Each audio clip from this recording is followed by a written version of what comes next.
The Canadiens head into California for their final Western road trip of the season. The Habs boast one of the league's top road records at 16-6-7 as they prepare to take on Macklin Celebrini and the San Jose Sharks. Montreal looks to continue their string of consecutive games with at least a point, which currently sits at 7. And the Habs come into tonight in second wildcard spot with an opportunity to move back into a divisional playoff spot with a victory. San Jose, meanwhile, is still fighting for their playoff lives, just 4 points out of a playoff spot in the West, so they're going to be equally motivated to come away with 2 points against Les Glorieux. Friday's trade deadline looms large, and there's a very real possibility that several players on the Habs roster could be playing their final game in the Bleu, Blanc et Rouge, as rumors swirl around the league, with names like Robert Thomas, Nazem Kadri, Elias Pettersson, and countless others being mentioned in the same breath as the Montreal Canadiens. No changes to the lineup that thumped the Caps 6-2 on Saturday night. Dobeš comes into this one with a 19-5-4 record with a .292 goals against average and an .893 save percentage. Askarov, meanwhile, has a record of 18-16-2 with a .353 goals against average and an .888 save percentage. Montreal got out to a nice quick start with chances generated by multiple lines and good physical play from an unlikely source in Lane Hudson. Jakub Dobeš stood out with his heads-up stick work, deflecting away a centering feed to Sherwood that could have been big trouble for the Habs. Montreal kept pressing the other way, and it was finally Oliver Kapanen, one of the Canadiens' prospect who has been mentioned in so many trade rumors, who went from his own end all the way up the ice into the Sharks zone, utilized the body of the defender beautifully in screening Askarov, and seeing his wrist shot deflect by Askarov to give the Canadiens a 1-0 lead just 6.5 minutes into this one. The Sharks responded and started to apply pressure on the Canadiens' defenders, finally obtaining their first chance on a nice zone entry, then pinging one off the post right off of a faceoff, and finally drawing a penalty on Nick Suzuki for interference when Macklin Celebrini took a shot that was ripped wide. The Sharks got their first look with the man advantage and an opportunity to draw even, but the Habs did a really nice job on the PK, preventing the Sharks from getting many opportunities and killing off the penalty without too much stress.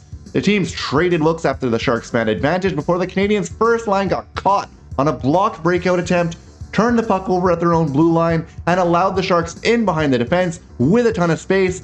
Dobeš was hung out to dry as a cross-crease pass left Connor Graff all alone beside the net to deposit the puck and draw the Sharks even. Will Smith and Macklin Celebrini both had really nice assists on the play that made the Canadiens look foolish in their own end, and that play seemed to have a cascading effect for the Habs skaters, as it became a parade of turnovers by the Canadiens' forwards and defensemen, resulting in multiple high-danger chances in front of Dobeš. The Habs really seemed to struggle with the Sharks' speed on the counterattack and forecheck. In particular, Juraj Slafkovsky has appeared just a little bit off in his own end since the Olympics, and I've noticed that he's had at least 1 or 2 really noticeable giveaways per game since returning from Milan. The first period that started off really nice for the Canadiens seemed to have the wheels kind of fall off in the second half of the period, particularly after that interference penalty on Nick Suzuki, and Montreal's going to have to adjust to the Sharks' counterattacking and forechecking speed going into the second period if they're going to want to come away with a win in this game.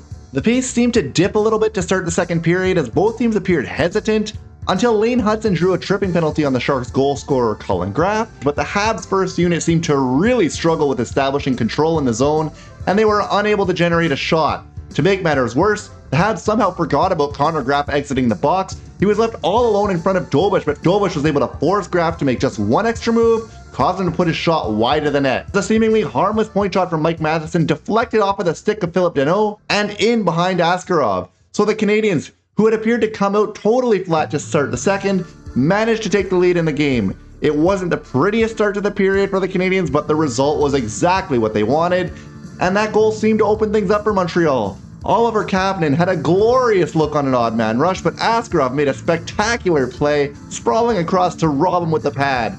That led to more chances for the Habs that they just couldn't find a way to finish.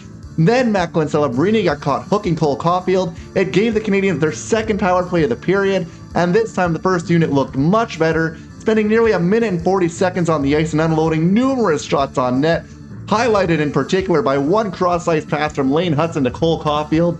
Caulfield was absolutely robbed by Askarov, who one-upped his earlier save on Kapanen with a glorious sprawling glove save on the Canadiens' leading goal scorer, robbing him of his 36th of the year and more than making up for any of the earlier goals against. Tyler Toffoli put a shot on net.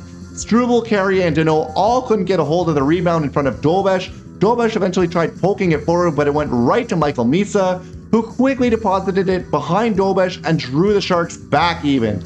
Another concerning defensive lapse for the Canadiens, and the Bergevin line got caught out and victimized multiple times in this one. The Sharks were clearly targeting them. They put the kid line up against them many times, and they were skating circles around the Habs veterans, and I just don't understand Marty's decision to come out of commercial breaks with that line so often. The Sharks were clearly playing their best players against them. Let Suzuki get the shifts out of a commercial break, and dare the Sharks to match around Suzuki instead. The Canadiens just appeared to be falling apart in the second half of the period. The Sharks ended up taking a penalty of their own that killed their momentum for a bit. Montreal couldn't take advantage of their shortened power play. The teams went back to 5-on-5, and the end of the period was just catastrophic for the Canadiens. First, it was Macklin Celebrini who undressed the Canadiens defenders, worked it into the Habs zone, put a shot through Dobesh 5-hole, and gave the Sharks their first lead of the game. That line matching continued to work in the Sharks' favor as the Canadiens had no answer for their speed and quickness. And to make matters worse, the Habs followed that shift up with another terrible giveaway in their own zone, this time coming courtesy of Kirby Dach, who completely flubbed the play in his own zone, gave the puck away to Kiefer Sherwood. Sherwood had Wenberg in front of the net, passed it right by Matheson, who seemed surprised to find himself in front of his own net. Wenberg potted one, and it doubled the Sharks' lead. All of a sudden, they're up by 2 goals. 3 goals in the second half of the second period put the Canadiens in a big hole headed into the third, and this was not an acceptable performance against a Sharks team that Montreal quite simply is far better than.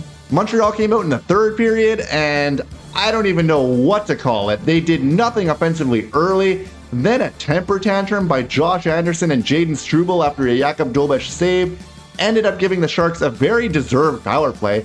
I don't get how anyone can possibly applaud what Anderson or Struble did here. These are 2 grown men who seemingly couldn't keep their cool when things weren't going their way, cross-checking people in the face, punching them in the head, taking stupid penalties, and the Sharks wasted no time making the Canadiens pay. Celebrini and Toffoli had their first chances stuffed, but Celebrini then showed off his playmaking abilities. He found Will Smith all alone at the goal mouth. Smith tapped it in, put the Sharks up 5-2, and this one was quickly getting out of hand. It looked like everything was falling apart until Kirby Dach laid a big hit that got under the skin of Vinny Desharnais. He ended up retaliating, taking a dumb penalty of his own, and the Canadiens went to the power play. They tried multiple times to set up Ivan Demidov with a big one-timer. The first one was stuffed by Askarov, but the second one was a different story, as Demidov just hammered it and got it by Askarov to draw the Canadiens back to within 2. So those Struble and Anderson penalties hurt just that much more here, as this goal would have brought the Canadiens back to within 1 if they hadn't given the Sharks that freebie. But just 18 seconds after Demidov scored, the Canadiens pounced on a turnover in the Sharks zone, and it was Alex Newhook who was the beneficiary of this one. With tons of time and space, he was able to pick a corner on Askarov, and all of a sudden, out of nowhere, the Canadiens still had 14 minutes to go, and they're facing just a 1-goal deficit instead of 3.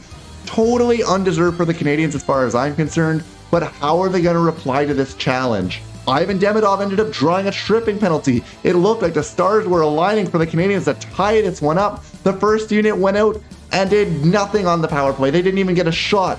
The second unit fared hardly any better. They barely managed a shot until the final seconds of the power play, but that turned out to be all the Canadiens needed. Alex Newhook scored his second goal in a row off of a broken play in which a block shot came out to him at the side of the net. He was able to bank it in off of Askarov, and in completely improbable fashion, the Canadiens had somehow managed to erase a 3-goal third period deficit and tie this one up at 5 in a span of just 6 minutes. Things got really tense and really physical from that point. There was a big battle in front of Dobesh that resulted in offsetting minors. It put the teams at 4-on-4 for a full 2 minutes. Not much occurred 4-on-4, and time wound down, and the Habs made a mental mistake and ended up getting caught with too many men on the ice with less than 5 minutes to go. Unacceptable penalty. This is a bench minor. This is entirely on the coaching staff. You cannot make these kinds of mistakes. The Sharks go to the power play, and they had an incredible look early. Dobesh came up with a massive pad stop on Celebrini. That was answered by Yaroslav Askarov robbing Josh Anderson shorthanded, not once but twice. And those saves by Askarov ended up being massive as the Sharks went back down the other way, got the Canadiens defenders all turned around. They were finally able to get Dobesh out of position, and they put one into the open net. They take the lead back 6-5 in heartbreaking fashion for the Canadiens. and it looks like that comeback was going to end up falling just short. But Montreal still had a couple minutes to go. They threw everything they had at the Sharks, spending the final 3 minutes in the Sharks zone almost exclusively, firing pucks towards the net over and over and over again. It seemed like everyone on the ice for the Canadiens had at least one chance, but nobody was able to solve Askarov for the game-tying goal. Finally, it was Lane Hudson who lost control of the puck in the offensive zone with just seconds to go. The Sharks skated down the ice. It was Macklin Celebrini. Who else? He passed it off. They bury the empty netter and seal this one 7-5. Their insane talent, their tremendous offensive talent and defensive talent can only overcome so many deficiencies, and this was a game in which all of those deficiencies were laid bare. Their poor defending, their inability to clear their own crease, their subpar goaltending, their lack of discipline, their penalty kill, their inexperienced coaching. Montreal throws away an opportunity at some massive points, fails to maintain pace in the Eastern Conference playoff race.